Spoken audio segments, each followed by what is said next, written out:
The White Desert. That is what they call it. 5.5 million square miles of absolute, crushing stillness. We're told that Antarctica is a continent of ice, a featureless void where the only history is the history of the cold. Since the mid-20th century, a global consensus has been forged. Antarctica is a scientific preserve, a place for penguins and climate data, protected by a treaty that no one dares to break. But why? Why would every major world power, even at the height of the Cold War, agree to leave this massive landmass untouched? The answer isn't on the surface. It's 2 miles down, locked in the lightless pressure of the deep crust. For decades, ground-penetrating radar and satellite gravimetry have been scanning the bedrock of the Ross Ice Shelf and the Wilkes Land Basin. What they found was supposed to be mountains, but mountains follow the chaotic laws of plate tectonics. They are jagged, irregular, and sprawling.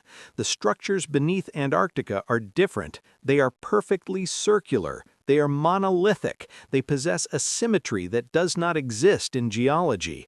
These are the Great Stumps.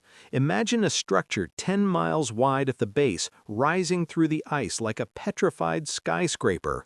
When researchers analyzed the density of these formations, they didn't find the chemical signature of granite or basalt. They found the signature of silica-based organic matter. These aren't mountains. They are the remains of a canopy that once pierced the stratosphere. To understand Antarctica is to realize that we are standing in the wreckage of a world that was taller, stronger, and more alive than anything we can imagine today. Before the ice, there was the green. Our history books tell us that Antarctica has been frozen for 34 million years, but the maps say otherwise. The Peary Rice map, dated 1513 but based on much older sources, shows the coastline of Queen Maud Land with stunning accuracy, without a single inch of ice. It shows rivers, mountains, and lush terrain. How could an ancient mapmaker know the subglacial topography of a continent that wasn't discovered until 1820? The only logical conclusion is that someone was there when the trees were still standing. The early explorers, men like Ernest Shackleton and Robert Falcon Scott, weren't just pioneers of endurance. They were scouts for the empires of Europe, looking for the pillars of glass described in ancient maritime lore. Scott's final journals, found after his frozen death in 1912, contain frantic, cryptic entries about unnatural verticality and vegetation that turned to stone while yet alive. He wasn't just losing his mind to the cold, he was witnessing the first glimpses of the Great Stumps emerging from the drifts. The British Empire didn't send Scott to find the South Pole. They sent him to verify the coordinates of the Old World's infrastructure. When he found it, the narrative had to be locked away. Fast forward to 1946. World War II has just ended, and the United States launches the largest Antarctic expedition in history, Operation High Jump. Led by Admiral Richard E. Byrd, this was not a scientific mission, it was a military invasion. 4,700 men, 13 ships, and dozens of aircraft descended on the ice. The mission was scheduled to last 6 months. It was terminated in 8 weeks. Admiral Byrd returned to the States and gave a chilling interview to the International News Service. He warned that the United States must take defensive measures against enemy craft that could fly from pole to pole with incredible speed. But who was the enemy? The Nazi Base 211 theories were a convenient cover-up. The true enemy Byrd encountered was the environment of the Great Stumps. Reports from pilots during high jump described magnetic anomalies so powerful they ripped the instruments out of the dashboards.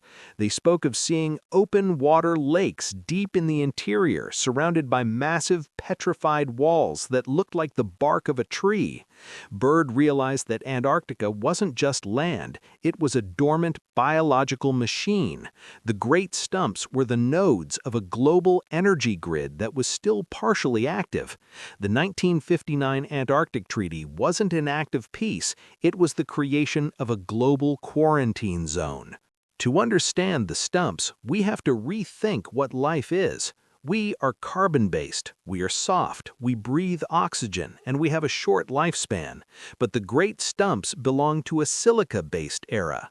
In the deep past, the Earth's atmosphere was denser, its gravity was different, and the trays weren't just wood, they were crystalline. A silica-based tree 30 miles high wouldn't just sit there, it would act as a massive atmospheric regulator. Its branches, reaching into the ionosphere, would draw down electrical energy and distribute it through a root system that spans the entire globe. This is why you find star forts and ley lines on every continent. They are the remnants of the root tips of the Antarctic stumps.